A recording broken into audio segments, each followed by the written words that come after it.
La realidad del país, lamentablemente, es compleja, como viene siéndolo hace muchos años. Y bueno, en este caso tenemos una complejidad que es bastante más preocupante, por decirle de alguna manera, que en otras oportunidades. Primero porque no conocemos al actor. O sea, Milei es un nuevo jugador en la política argentina, de ser comentarista en los canales de televisión de economía, porque es su profesión real, la economía. Él es un economista con bastante conocimiento de lo que es las políticas económicas internacionales y la teoría económica, digamos, no en la práctica porque no ha sido funcionario de nada y no conozco que haya sido el secretario de Hacienda de alguna empresa multinacional o cosas por el estilo. Sé que trabajó con Unequial, lo que sabemos todos, ¿no? Que ha asesorado a distintos, incluso asesorado, en el debate nos enteramos que asesoró a Massa económicamente, cuando Massa estaba hace 2 años o 3 atrás con el Frente Renovador separado de lo que era en ese momento el kirchnerismo. O sea, 4 años vista. Él lo asesoró, o sea, una cosa que la gente ni conocía. Más allá de eso, hoy es presidente de la Argentina. El pueblo se expresó. Creo que fue lógico el voto. ¿Por qué lo voy a fundamentar? Y más de uno no le va a gustar lo que digo, pero fue un voto lógico. La gente votó con coherencia. ¿Por qué? Porque en realidad el gobierno que tuvimos de Alberto Fernández fue muy malo. Más allá de la sequía, de la excusa de la guerra de Ucrania con Rusia, que está bastante lejos de nuestra realidad económica. La pandemia. Y la pandemia, que sí, la pandemia fue de alguna manera un condicionante. Pero Alberto Fernández hizo todo mal en pandemia. Con respecto a lo económico. Yo tuve que cerrar una empresa de 26 años. Y me dio mucha bronca que un hombre al cual yo ayudé a llegar, como Alberto Fernández, porque trabajé años con él gratuitamente, sin cobrar un centavo, llega presidente de la Nación y por culpa de que su estricta,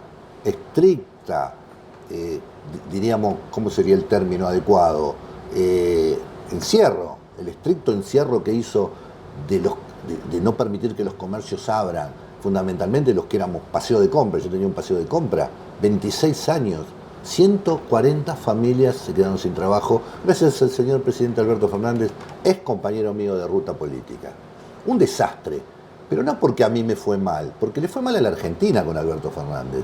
Muy pocos sectores de la Argentina le fue bien en el gobierno del amigo Fernández.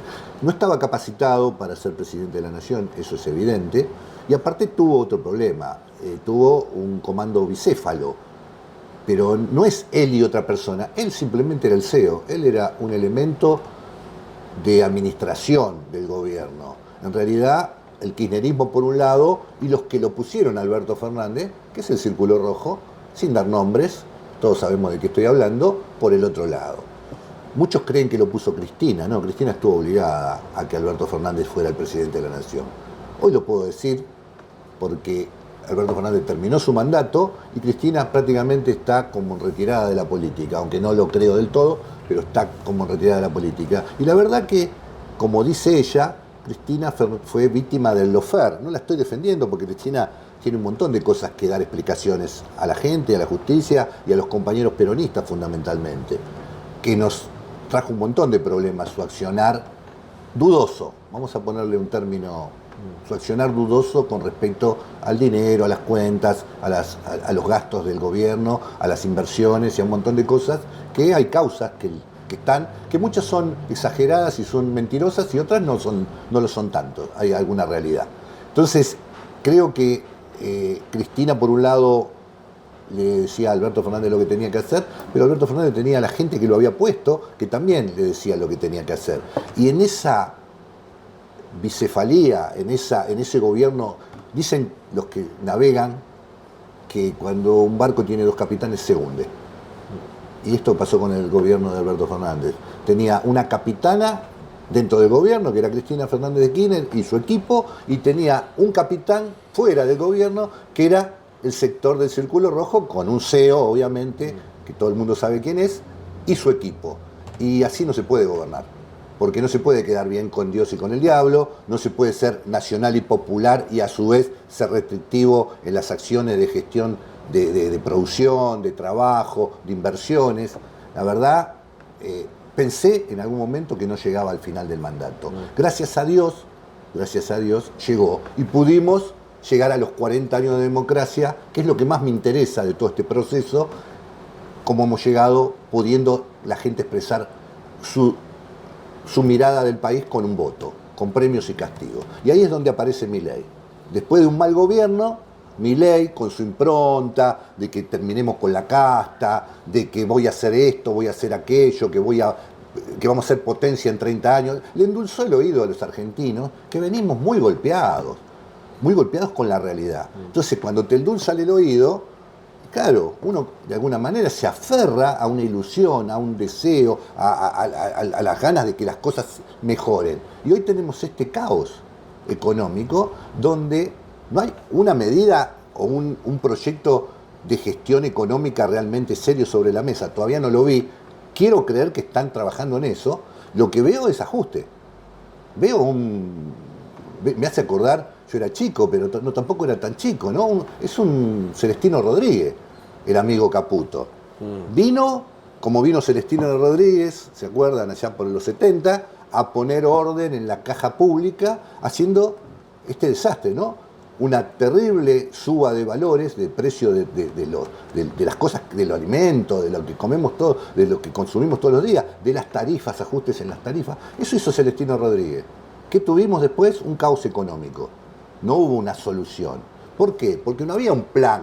Lo que había era una necesidad de restringir, de achicar el Estado, de achicar el gasto, y este país no está para esos deberes si no se le explica al pueblo realmente cuál es el plan estratégico económico que va a seguir después de eso para poder producir, para poder trabajar, para poder invertir, para que haya crédito. Y eso no lo está explicando nadie. Yo no escuché hablar al señor Milei, al señor presidente, de crédito. No escuché una sola vez que alguien diga la palabra crédito. Yo soy pyme, tengo pequeño comercio, tengo una oficina donde hago algún que otro negocio de construcción. O sea, soy un pyme. Yo estoy atado al crédito. Si no tengo crédito no puedo trabajar. Y no he tenido crédito en los últimos años y no escucho al presidente hablar de crédito. Habla de baja de impuestos, pero no lo veo que haya baja de impuestos. Veo que, al contrario, están subiendo los impuestos. Estoy recontra preocupado. Tengo una hija trasplantada con una prepaga que me está sacando la sangre porque es carísima y que me dicen que encima va a ser mucho más cara, que va a aumentar un 50%, un 60%. Me preocupa terriblemente, como le debe preocupar a todos los que pagan una medicina prepaga porque tienen algún familiar o ellos mismos tienen algún problema crónico y grave de salud.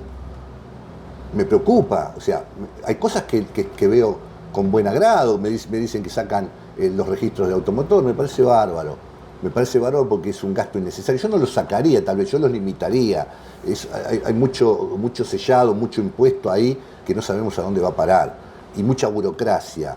La BTV también. La BTV empezó humildemente, me acuerdo las BTV cuando uno iba, lo trataban bárbaro. Hoy te tratan unos pibitos que no saben absolutamente nada, porque son pibes que los contratan y no tienen ni idea de lo que es la mecánica, les hacen un curso que se rigen por eso y no te tratan muy bien y te sale carísimo tener la BTV de un auto. Y hay gente que no está en condiciones de pagar eso y aparte te dan los turnos con 2 meses de atrás, 1 mes y medio. Es, la verdad, un descontrol. Hay cosas que están bien del DNU, me parece que está bueno desregular las importaciones, me parece que cualquiera podría importar. Yo quisiera importar mozzarella para mi pizza de Italia y lo tendría que poder hacer, ¿por qué no? En un mundo globalizado. No, para comprarle mozzarella a un importador tengo que dar un montón de vueltas, tengo que pagar un costo carísimo de lo que es la mediación, la intermediación entre el que importa, el que distribuye, hasta que me llega la mozzarella acá. Y yo le podría vender pizza, si vendo pizza tipo napolitana, le podría vender una mozzarella italiana para algunos clientes que me la pidan.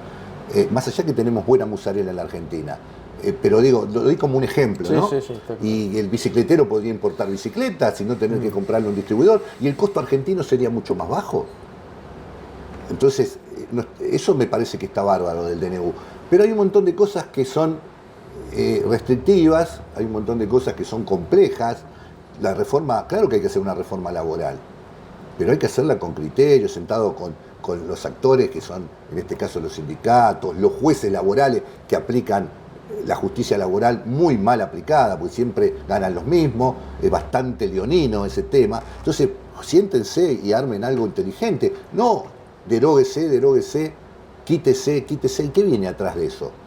Para mí lo que veo que viene es que no hay un equipo preparado para suplantar esas cosas que se están quitando de una manera inteligente, y me parece que vamos a tener serios problemas de convivencia en la Argentina.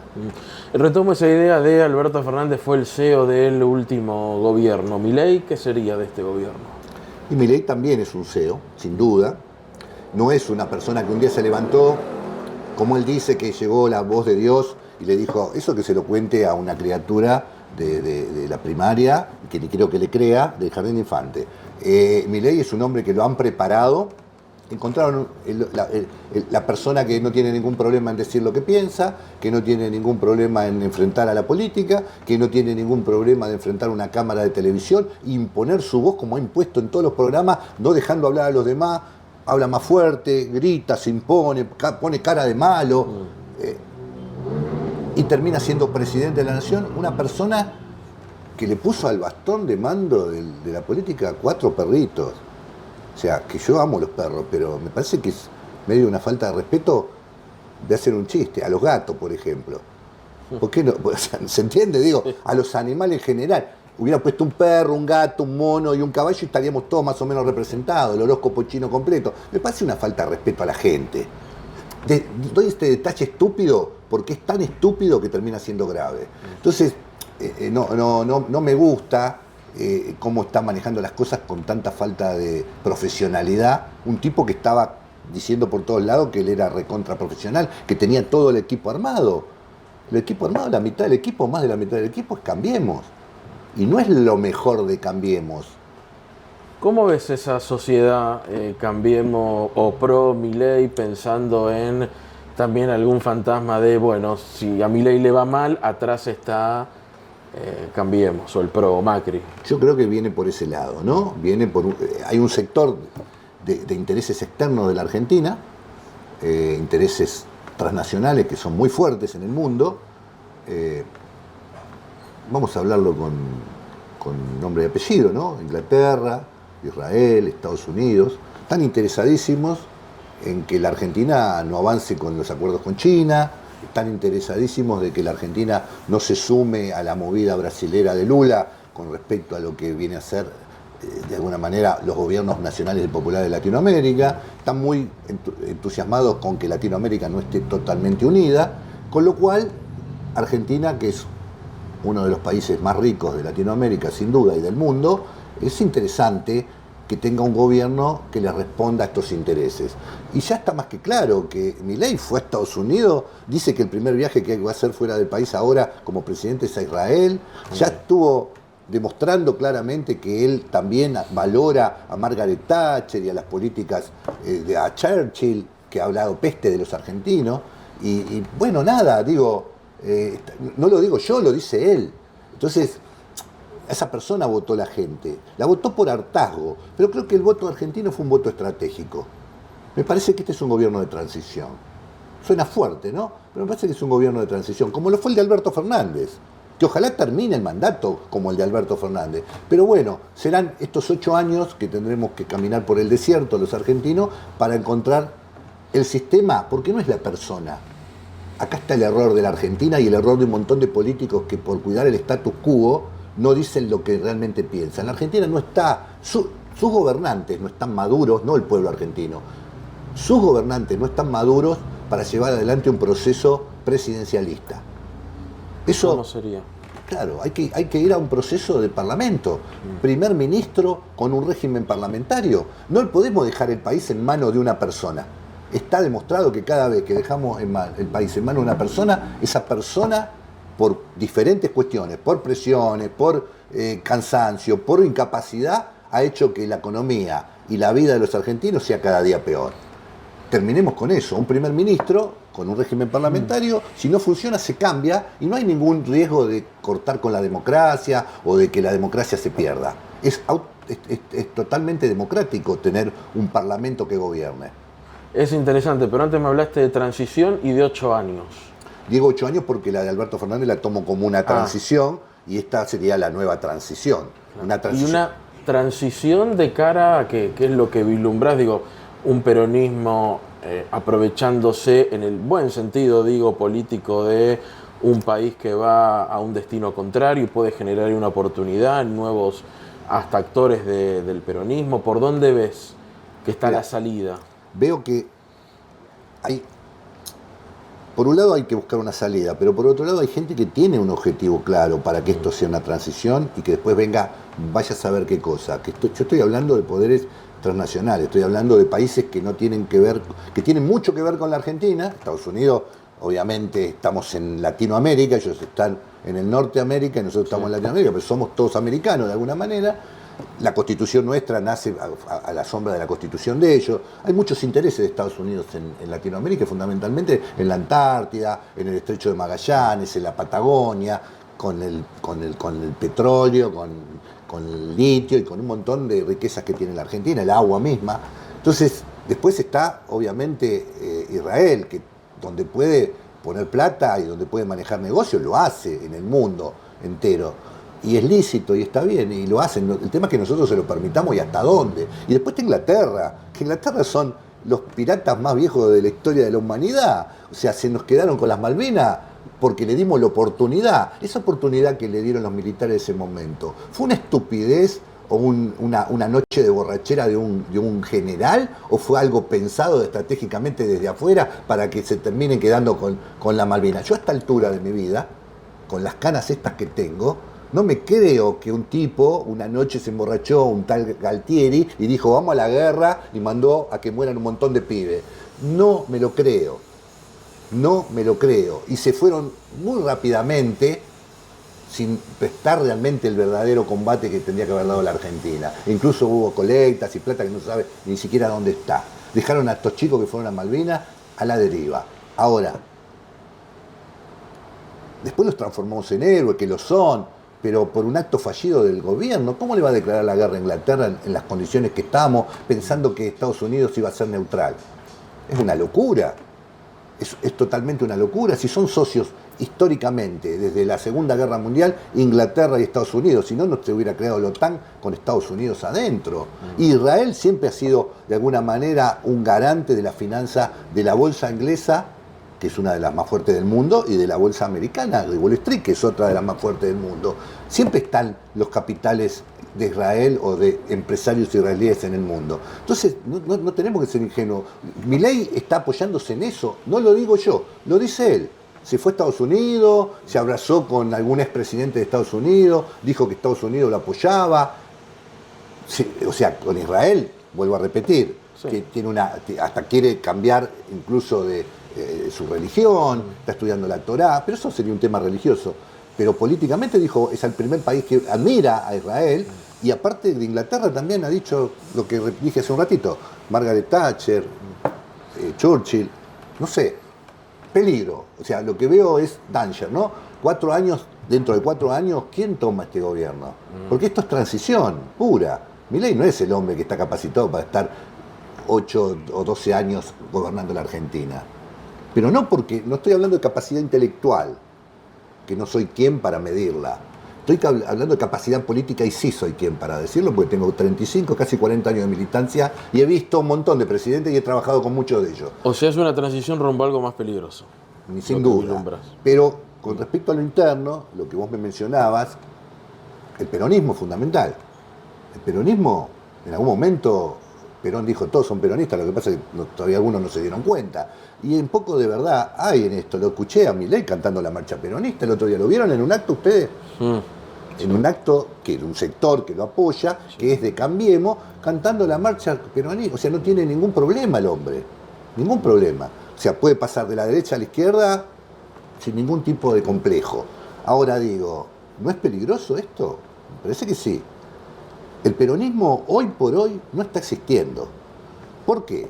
Tenemos de presidente de la provincia de Buenos Aires a este chico, Máximo Kirchner, que no es de la provincia, o sea, vivió toda la vida en Santa Cruz, militó toda la vida en Santa Cruz, que haya venido los últimos añitos acá, y que hoy sea el presidente del PJ, la verdad, que habla muy mal, no de él, de la dirigencia del peronismo de la provincia de Buenos Aires que tenemos, de estos intendentes del conurbano bonaerense, los varones del conurbano bonaerense se dejaron tocar el traste, porque vino un pibe de Santa Cruz y se quedó con la presidencia del PJ de la provincia de Buenos Aires, se dejaron tocar el traste. Entonces, ¿por qué lo hacen? Y porque todos quieren caja, todos quieren plata para gobernar, nadie se quiere sacrificar, nadie quiere pensar, nadie quiere armar equipo, todos quieren la cómoda en el peronismo, estoy hablando del peronismo, ¿no? Entonces, no hay internas, no se puede jugar la interna acá. Me vinieron a ver los chicos que iban a jugar la interna contra Alberto Descalzo en Ituzaingó y me dicen, no nos apoyás, no nos das una mano, queremos saber un poco más de la política local, porque nosotros somos de acá, pero también hay cosas que no conocemos y me parece que vos tenés una experiencia. Bueno, bárbaro, los escuché todo y les dije, no le van a dar la boleta. ¿Ustedes piensan jugar la interna? Jueguen por afuera si quieren jugar. Son del movimiento Evita, ¿no? Sí. Una candidata, una compañera, una mujer, bien preparada la chica, un compañero que la acompaña, que ya fue candidato al legislador, bien preparado, ha jugado interna acá, gente joven. Me pareció que había que escucharlos, que había que darles una mano. Y lo hice con ese espíritu, pero le dije, ¿tienen asegurado? Sí, tenemos todo asegurado, porque Máximo, porque arriba nosotros tenemos a Pérsico, yo doy nombre y apellido, y no tuvieron boleto. Claro. No pudieron jugar. ¿No? ¿Sabés de quién estoy hablando? ¿No? Sí, Natalia Peluso. Exacto. No pudieron jugar. Entonces, no hay democracia. O sea, no hay democracia en el peronismo hoy, que es el kirchnerismo. Esto no es peronismo, ¿no? O sea, vamos a poner las cosas en claro. El kirchnerismo es el kirchnerismo. Es una rama interna del peronismo, pero que no es el peronismo. Porque las ramas internas solamente representan a un sector que piensa de una determinada manera. El peronismo es un movimiento donde esa gente está, donde esa gente tiene derecho a estar y expresa un peronismo setentista, un peronismo más, como podríamos decir, revolucionario del pico, pero en la acción totalmente burgués.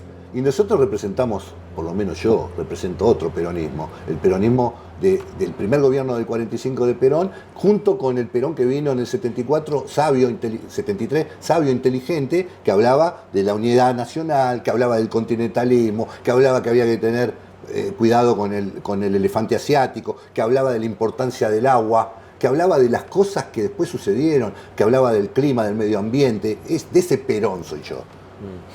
Ahora, no jugaste en la última elección, decidiste no hacerlo con el vecinalismo. Contame cómo continúa ese espacio que construiste acá en Ituzaingó. Mira, el vecinalismo está a niveles administrativos, está vigente, está apto para poder volver a jugar, y a niveles políticos, el grupo que somos los fundadores, estamos casi todos. Lo que pasa es que no están dadas las condiciones para jugar en Ituzaingó. A ver si recordás, armamos el vecinalismo, pasamos las PASO en la primera elección que tuvimos, con tiza y carbón, sin plata, sacamos más de 3.000 y pico de votos, que para nosotros fue importantísimo, con boleta corta, 3.000 y pico de vecinos de Ituzaingó confiaron en nosotros, y después nos armaron un vecinalismo paralelo. Y digo nos armaron un vecinalismo porque fue así. Una funcionaria del gobierno, del intendente, salió del gobierno como si fuera que estuviera peleada en un acting, obra de teatro, y se armó un vecinalismo, con plata, con ayuda militante, con locales por todos lados, regalaban anteojos, regalaban bolsa de comida, daban capacitación escolar, un aparato como si fuera la intendenta. Bueno, ¿salió para qué? Para competir con nosotros. Con un vecinalismo en Ituzaingó alcanza y sobra. 2 es un exceso. Entonces, y nosotros recién estábamos empezando el trabajo militante, casa por casa, caminando, buscando la manera de que la gente confíe en nosotros. Y lo estábamos logrando. Apareció, confundió todo. ¿Quiénes son? Decía la gente, los vecinalistas. ¿Estos o estos? Claro. ¿Cuáles son los oficiales? ¿Cuáles son los opositores? Un cachivache, un manoseo, cambalache, como el tango, ¿no? Entonces nos corrimos, buscamos a nivel nacional un acuerdo para salir de esa mugre. Bueno, nos metimos en otra mugre, porque en realidad Randazzo, con su equipo, lo único que quería que Randazzo sea diputado. Le importó nada. Y lo hicimos desde el vecinalismo, porque armamos el vecinalismo provincial. Hoy hay una estructura de la cual yo fui fundador y fui uno de los actores principales, y recorrí la provincia y hablé con un montón de vecinalistas de todos lados y hemos hecho cantidad de reuniones en pandemia y después de la pandemia más de 30, 40 en Zoom y hemos ido a La Plata y he viajado a Necochea, a Mar del Plata. ¿Para qué? Para que Randazzo con Pulti, el intendente de Mar del Plata, es vecinalista, digo es porque ya no lo es más casi, llevaron a la gente para un lugar, un callejón sin salida, donde el único que cobró, por decirlo en términos vulgares, fue Randazzo, que fue diputado nacional, y encima estuvo peleando voto a voto, tuvieron que abrir las urnas, y de una manera bastante rara llegó a ser diputado nacional contra el diputado que llevaba en la lista Esper, Sí. que no era ni más ni menos que Bontempo, un viejo lobo de mar de la política, presidente de la UCD en la provincia de Buenos Aires, de la época donde la UCD arregló con Rucao. Mirá desde qué época está el hombre trabajando. Lo que pasa es que yo tampoco soy un pibe, entonces me acuerdo, tengo buena memoria. De repente este hombre que estaba con más votos que Randazzo terminó quedándose afuera y Randazzo fue diputado nacional. Apoyado también por los mismos que apoyan a muchos, que podría ser una lista, que son los mismos que apoyaron a Alberto Fernández. No nos olvidemos que en 2017 Alberto Fernández fue jefe de campaña de Randazzo. Sí. ¿Contra quién? Sabiendo que perdían, para que Cristina Kirchner no sea senadora número 1 y gane Bullrich, Esteban, este chico, que era un muy buen candidato, pero no estaba a 5 puntos de perder con Cristina. Y con Randazzo, sacando votos del peronismo, Cristina terminó perdiendo, y eso le impidió a Cristina también tener las banderas bien altas de poder ser candidata en el 2019. Por eso después vino el jefe de campaña del que le hizo perder y termina siendo candidato de ella. Todo muy raro, ¿no? ¿Quién digita a este muñeco, este chirolita de la política desde afuera? Y comenzaste diciendo que no era el candidato de Cristina, sino que lo tuvo que poner. Claro, lo tuvo que poner, obligadísima a ponerlo. No lo dice nadie esto. Todos tienen miedo. Yo la verdad que no, yo vendo pizza, no tengo miedo. El candidato que no hubiera sido Cristina. Seguramente Guado de Pedro. El candidato de Cristina hubiera sido ella En misma. 2019. Hubiera sido ella misma. Sin duda hubiera sido ella misma. Es el cuadro más importante que tiene el kirchnerismo. No quiero desmerecer a Guado de Pedro, pero no lo conocía nadie el chico. Tenía que caminar un rato más. Hizo bastante campaña y así todo no es conocido. Entonces, Cristina era la candidata natural. Pero Cristina estaba proscripta, como dice ella. O sea, parte de lo que dicen los políticos, siempre hay una parte que es verdad, pero la otra parte es mentira, ¿eh? Es 50-50, 50-50. El tema es descubrir cuál es la verdad y cuál es la mentira. Ese es el trabajo tan grande que tenemos los argentinos en este país. Descubrir cuál es la mitad de la mentira que nos dicen los políticos.